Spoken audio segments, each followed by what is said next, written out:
Chào các bạn. Lâu lắm rồi mình không ngồi tâm tình như thế này nhỉ. Và chủ đề của video hôm nay sẽ là những điều mình thích và không thích về Đài Loan.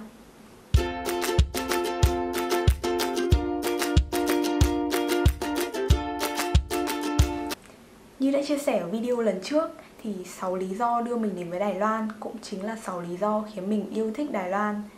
Tuy nhiên thì khi sang đến đây, mình còn bắt gặp những điều mà khiến mình yêu thích đất nước này hơn. Một khi các bạn sang đến Đài Loan và tiếp xúc với con người Đài Loan, các bạn sẽ thấy là họ đa phần đều rất thân thiện, sống rất giản dị và luôn luôn giúp đỡ người khác. Tại sao mình lại nói như vậy? Khi mà sang đến đây và mình mò đường từ sân bay Cao Hùng về đến Đài Nam thì mình không biết làm thế nào để đi tàu cả. Và mình có hỏi một bạn nữ, bạn ý đang đứng đợi bạn của bạn ý. Nhưng mà lúc đấy thì bạn ý đã ngay lập tức dẫn mình ra chỗ ga tàu, mua vé cho mình và hướng dẫn mình làm sao để lên được tàu. Mặc dù lúc đấy trời mưa nhưng mà bạn ấy không ngần ngại đưa mình ra tận nơi và còn gọi điện cho bạn của bạn ý bảo là bạn ý đang phải giúp đỡ mình ở đây và sẽ quay lại gặp bạn của bạn ý sau. Thực sự là một con mù tịt đường, về đến Đài Nam rồi mình cũng không biết làm thế nào để đi tàu về chỗ trường mình. Và mình đã hỏi một bạn và bạn ý dẫn mình về tận cổng trường của mình.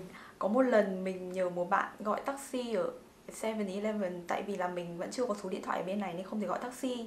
Mà taxi ở bên này thì khá là chảnh, họ thích thì họ chạy mà họ không thích thì họ sẽ không chạy. Và lúc đấy thì vì bất đồng ngôn ngữ nên là bạn ý không thể hiểu được cái nơi mình muốn đến. Và phải mất một quãng thời gian dài sau khi mà mình hỏi bạn ý và bạn ý đặt được xe đặt cho mình rồi thì mình phải ngồi đợi. Và trong thời gian ngồi đợi bạn ý vẫn luôn luôn cảm thấy có lỗi với mình. Và bạn ý mang cho mình một gói bim bim bảo mình là cho mình và mình ăn trong lúc đợi. Oh my god, mình cảm thấy là người Đài Loan thực sự rất nhiệt tình. Sang đến đây thì mình được gặp rất nhiều bạn bè quốc tế đến từ khắp nơi trên thế giới. Và mình thấy là ai cũng đều rất là nice. Và không biết mọi người ở nhà như thế nào nhưng mình cảm giác là trước khi mà sang đến đây thì nhiều người sẽ có cái xu hướng là không thích hoặc là thậm chí là kỳ thị, nói hơi nặng lời một tí là kỳ thị những cái người như kiểu ở châu Phi hay là Ấn Độ. Nhưng mà sang đến đây mình xóa bỏ hoàn toàn những cái gọi là phân biệt chủng tộc hay là những cái kỳ thị màu da đấy. Thực sự ở nhà thì mình không phải là một đứa kiểu quá chú trọng đến vấn đề này, nhưng mà nhiều khi lúc gặp ở ngoài mà mình cũng nghe rất nhiều câu chuyện mọi người chia sẻ, đó là mọi người cảm thấy không được thoải mái khi mà giao tiếp với họ. Nhưng mà cứ tin mình đi, khi mà bạn tiếp xúc với họ rồi thì bạn sẽ thực sự cảm thấy là họ đều rất thân thiện, đều rất tốt. Đây cũng là một trong những lý do mà mình không thích học Đại học Việt Nam. Đó là sang đến đây mình thấy cái chương trình học họ sắp xếp rất là hợp lý.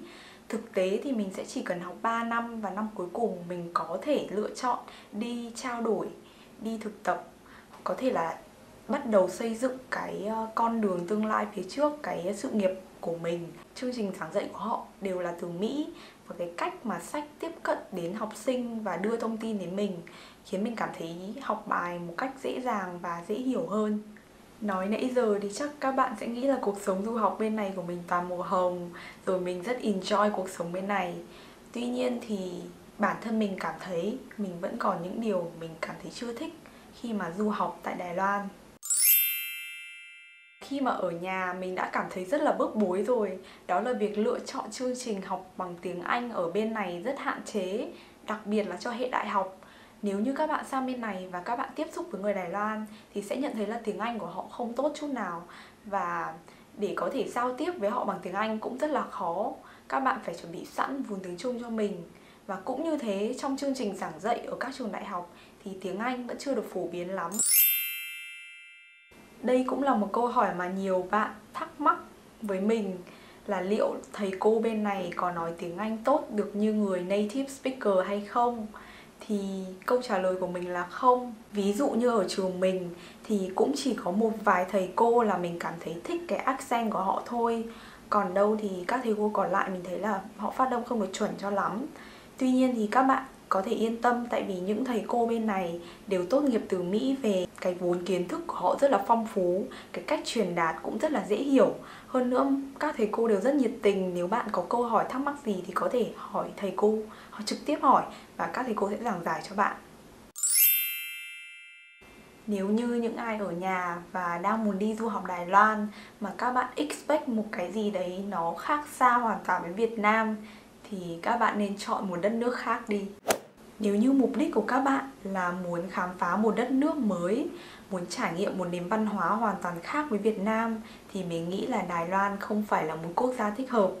Bởi vì từ phong cảnh, văn hóa, thời tiết ở bên này đều khá là giống với Việt Nam. Cho nên là các bạn hãy cân nhắc thật kỹ trước khi lựa chọn Đài Loan là điểm đến du học. Một điều mà mình đã nhắc ở video trước đó là khi sang đến bên này thì sẽ có rất nhiều người xuất khẩu lao động và người Việt cũng có rất nhiều người sang bên này để lao động. Và thực ra thì bản thân mình cảm thấy là mình nói điều này thì sẽ giống như là mình không yêu nước, nhưng mà cũng không hẳn là như thế. Tức là để bảo vệ bản thân mình thôi, thì nếu mà mình gặp người Việt trên đường mà là người lao động mà mình sẽ cảm thấy rất là ái ngại và mình sẽ không sử dụng tiếng Việt lúc đấy. Tại vì là mình đã từng gặp trường hợp ở Đài Trung khi mà mình đi trên đường và bị người Việt, những cái người kiểu đàn ông con trai họ trêu ghẹo giống kiểu ở Việt Nam á, thì mình cảm thấy không thoải mái. Cho nên là mình đã lựa chọn là khi mà ra ngoài đường thì mình sẽ hạn chế nói tiếng Việt. Mình nói điều này không phải muốn đánh đồng tất cả những người lao động đều như thế. Tuy nhiên thì bởi vì bản thân mình là con gái mà, đây chỉ là một cách để mình phòng vệ và bảo vệ bản thân mình mà thôi. Tại sao ở nơi công cộng ở bên này lại ít thùng rác công cộng như vậy?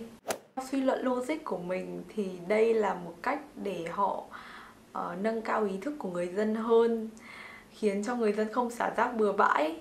Mình đã từng thắc mắc là tại sao lại không có thêm nhiều thùng rác công cộng hơn để khiến cho người ta đỡ phải xả rác á. Thì mình nghĩ là một phần cái lý do này cũng khiến cho ý thức của người Đài Loan rất là cao. Họ sẽ thường cầm rác, giữ cái rác đấy lại và đến khi nào mà gặp thùng rác thì họ mới vứt.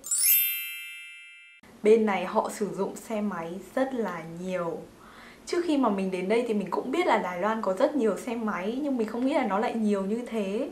Và theo mình được học ở trên trường thì ở Đài Nam cũng có cái tỷ lệ tai nạn giao thông bởi xe máy khá là cao. Với mình thì mình hy vọng là đến một đất nước nào đấy mới thì mình sẽ không phải nhìn thấy xe máy, không phải chịu cái khói bụi từ xe máy nữa. Tuy nhiên thì cái loại xe máy bên này thì nó lại khác với cả Việt Nam. Nó giống cái loại xe 50 phân khối ở Việt Nam hơn á. Dù là cái mật độ xe máy nhiều như thế, nhưng mà tắc đường thì họ không có. Và cái khí của cái xe máy đấy nó cũng không quá khó chịu với mình. Bây giờ là đến tiết mục chê Đài Nam và chê trường. Nếu mà ai có tìm hiểu về du học Đài Loan thì cũng biết là ở phía Bắc thì cái mức sống nó cao hơn và mọi người nó có nhiều chỗ chơi và đông vui nhộn nhịp hơn. Mình thì sống ở phía Nam cho nên là cái cuộc sống nó khá là cái nhịp sống nó rất là chậm. Với một cái con cuồng mua sắm như mình thì ở cái nơi như thế này mình không được thỏa sức mua sắm nên nhiều khi mình cũng thấy buồn á. Tuy nhiên thì vì mình đang là du học sinh nên mình phải tiết kiệm hết mức có thể, cho nên là mình nghĩ là mình có thể tạm chấp nhận cái nhược điểm này. Theo cô mình nói thì là ở Đài Loan, bất cứ trường đại học nào thì học sinh cũng phải lao động công ích. Đối với trường của mình thì mình sẽ phải dọn sân trường trong vòng 1 năm. Mình biết là họ làm như thế để nâng cao ý thức của học sinh. Tuy nhiên thì mình thấy là 1 năm thực sự là rất là dài. Tại sao không phải là 1 kỳ? Tại sao không phải là 3 tháng? Oh my god, 1 năm. Trên đây là những điều mà mình thích và không thích về Đài Loan. Mình sẽ làm một cái bản tóm tắt ở bên dưới để cho các bạn có thể xem và tham khảo nha. Và đã có một bạn đưa ra đề nghị là muốn mình làm cái video về Q&A.